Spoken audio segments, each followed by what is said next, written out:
Hello, welcome back to Simple Answers. I'm your host Jason, and in today's video I'm going to be showing you how to set a live wallpaper on your iPhone. By the way, if you haven't hit that subscribe button, be sure to do that now, as I release daily how-to videos that are sure to be helpful for you.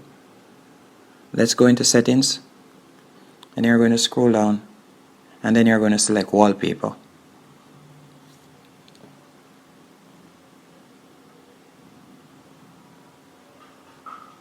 After you selected wallpaper, you're going to click choose a new wallpaper, and then as you can see there, you see live. You can choose a live wallpaper,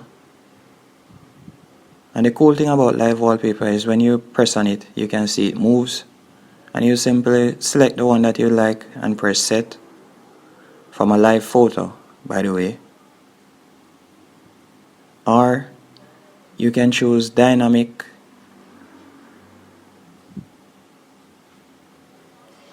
There are numerous photos that you can choose from and numerous settings that you can use with this new iOS 14.